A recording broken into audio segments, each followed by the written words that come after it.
appreciate y'all chilling and politicking and paying attention because it's real vital. You heard me? Trench Talk TV. So that's what it's gonna sound like. It ain't gonna sound like nothing sugarcoat. It ain't gonna sound like what you want to hear. It's gonna be Trench Talk. You go to messing with the rap in 09. Right. Do we have monster status? Is that developed yet? Yeah, monster status, monster status, level 5? Yeah. What is that? That's just something I used to say in jail. It wasn't nothing that I really planned to come fucking with the music. Mm-hmm. You know, I put that shit on my back. And the tattoos consist of the streets. You know what I'm saying? You know, and when I laid there and seen that shit, bro, and I said that shit, that's like levels you can go to, you know what I'm saying? And when I started rapping out here, I did one little song out here and I showed my best friend, let him hear it. And that nigga ain't believe it was me, you heard? And you know, I was asking, I said, man, what you think I should name my shit? And nigga say, man, that ain't you rap. I say, listen to everything. He said, how the fuck you learned that shit? I say, in jail, nigga, here. And so I said, we were sitting there talking. He said, man, naming monsters at level 5. You know what I'm saying? And so, you know, I had went and got that shit stamped and everything. You feel me? You know, because my shit in my name. And that's my shit. You know what I'm saying, bro? And you know, I love it. I grind for it. You know what I'm saying? I screamed that motherfucker so hard till I got celebrities screaming that bitch. You hear me? Right. You know, shout out to Gates, man. He the first nigga that laid down with the screaming my shit. You know, real talk. Shout out to Kevin Gates, man. That nigga the first nigga. I love that little nigga for that. Yeah. I believe I saw him on Instagram one time with the guns, with the whips, something like that. Something like so. Yeah. What's the association? It ain't nothing, bro. You know, we both fuck with the same nigga, Big London. You know what I'm saying? Gotcha. So, you know, he probably heard buku stories about me before I come home. You know what I'm saying? How I'm a real nigga. You know, ain't nothing fake about me. So, you know, he, with London being my nigga, dog, you know, I was the first nigga that showed London his, you know, how to hustle. You know what I'm saying? You know, I'm the first nigga that showed Big London how to hustle. Big London was, you know, like I told you, my parents' house and Big London parents' house was totally different. They wasn't doing no shit like we was doing around that corner. We live right around the corner from each other. I mean, when he come around there, he hustle around here. You know what I'm saying? He get money around here. You know, you gotta go. You gotta hide your money at your mama's house type shit. Right. You know what I'm saying? You messing with that rap. How's that going for you, man? You. How's the reception? First of all, your peers. You come home. You don't got no parents. You got rap homeboys. They welcoming you with open arms. I never jumped on nobody's team or tried to fuck with them. You know what I'm saying? I always let a nigga do their own thing. I always did my own thing. You feel me? Like, you know, I never try to, I'm a solo artist.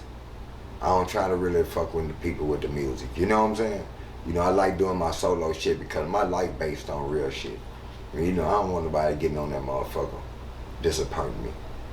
And so before I want the disappointment, I like to do my own shit anyway, you know what I'm saying? So, you know, that's how it is with me, bro, with music. And I get to take my time and do what the fuck I want to do. I ain't got to push shit out when I don't want to push shit out. You know, sometimes I don't want to fuck with that shit. You know what I'm saying? If I was under a contract, I have to fuck with it. You get where I'm coming from?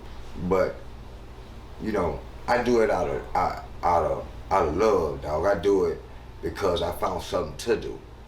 Because I don't have nothing to do when I come home. You know what I'm saying? So when I found that, bro, you know, it meant something to me. You know what I'm saying? And you know, I could just imagine how my mom and them looking at me, and my pops were looking at me. You know, like, damn, this nigga really, you know, doing music out there. You know what I'm saying? And dog, like I say, I got 20 videos on YouTube, and shit, I got more videos than the average nigga. And I'm solo dolo. Never ask no nigga for nothing. I don't owe no nigga nothing. Never ask no nigga nothing. And you know, I done blessed buku niggas. Don't want nothing back. And you know, and my blessing come in to where I can rap. My blessing come in, I can be able to fuck with my people out here. You know what I'm saying? You know, and help people.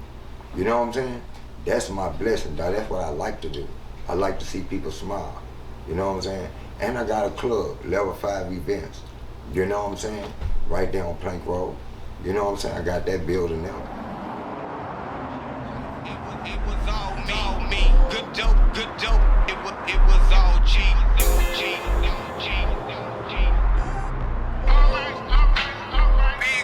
Whoa, I'm really thugged out. I'm really about my business. I came up from nothing in this grimy city. Good dope, cheap price. It was all me. I sold this, I sold that. It was all cheap. I'm really thugged out. I'm really about my business. I came up from nothing in this grimy city. Good dope, cheap price.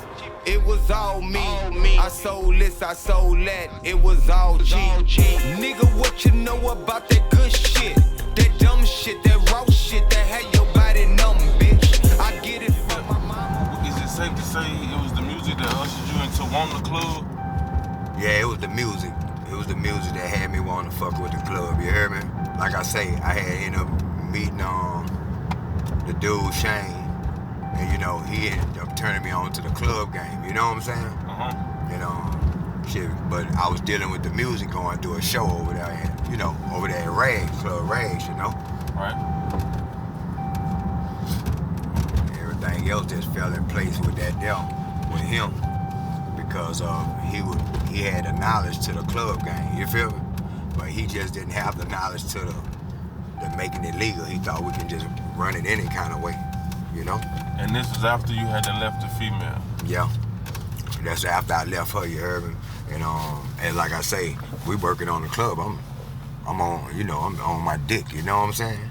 So with me, working on the club, boy, number some motivation, and I needed something to do and something to get off into it too, you know? You mentioned you were living in an abandoned house during this process. Yeah, during that process, I was in an abandoned house, you heard me? Yeah. During that process, I was sleeping in an abandoned house, dog. You know, just really on my dick. You feel me? What kind of hurdles or setbacks would you say you ran into as far as owning your own club? That's not something a lot of people might feel like it's not attainable, or that's not something a lot of black people typically get into. Right. Having their own event center. It wasn't that, you know, it wasn't that I wanted to mess with the club. Like I said, I just fell in, you know what I'm saying? But the setbacks was, I went to jail for human trafficking because a young lady was up in there, you know?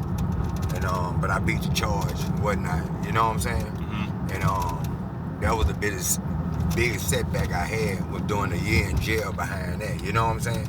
I fought that case there for a year, you know? Mm-hmm. So that was the biggest setback I had right there, you know what I'm saying?